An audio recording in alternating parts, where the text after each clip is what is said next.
Hey, all my movie maniacs, Mark the Movie Man here, and this isn't so much a review as it is a warning.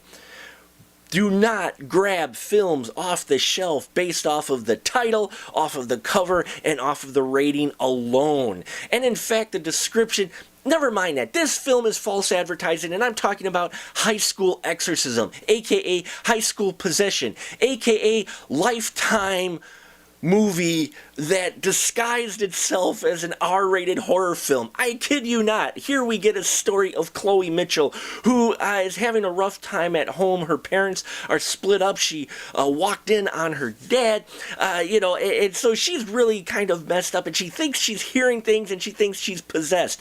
Well, the religious group that is on campus of the high school volunteer to perform an exorcism to help exorcise her demons and hopefully give her some peace of mind. But there's a little bit of a twist with the relationship of the said subject of exorcism and the girl who is leading the exorcism. And we see how this all plays out in perfectly PSA dialogue that is just... Yeah, I don't know why this film got an R rating, folks. I really don't. It was barely PG-13. It hardly even hit that line. And when I'm watching this film, I'm like, this doesn't seem like what it should be, where they kind of had... the characters dressed up like kind of like the Craft style of dress on the cover, and High School Exorcism was in blood, and I saw it was rated R, and I'm like, why? No, what I found out was this is a Lifetime movie, ladies and gentlemen, that's been repackaged as a horror film, an R-rated horror film for some reason.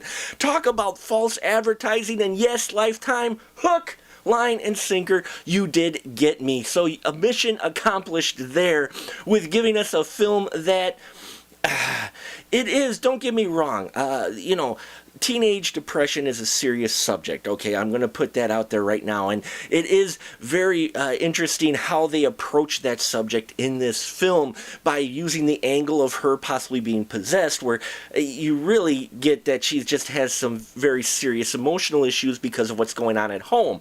Okay, I understand that metaphor, and that's fine, but don't advertise your film like you're some really demon-spinning, vomit-spewing exorcist type of film on your cover in your box. Just don't do that, okay?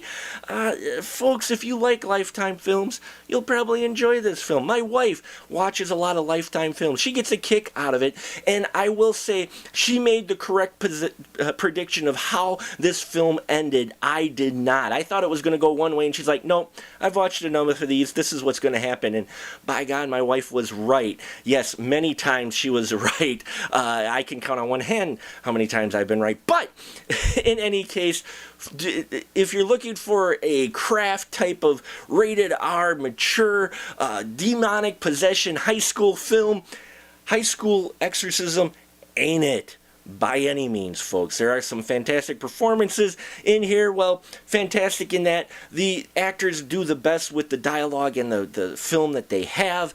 And I did kind of like the fact in cinematography, like almost every location had a fountain, which was interesting as well. So if you're looking for a film of that nature, you like the softer Lifetime films that are like PSAs, after school special movies, you're safe picking High School Exorcism. Don't worry about the cover where it says rated R and all that.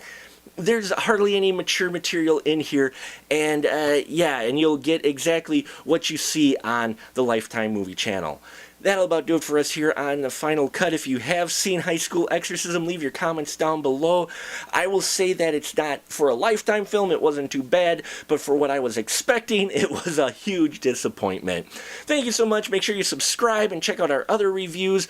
Appreciate the support. We're so close to 1,000 subscribers. Only can get there because of you guys. I do this. Thank you so much. Until next time, keep that ticket stub.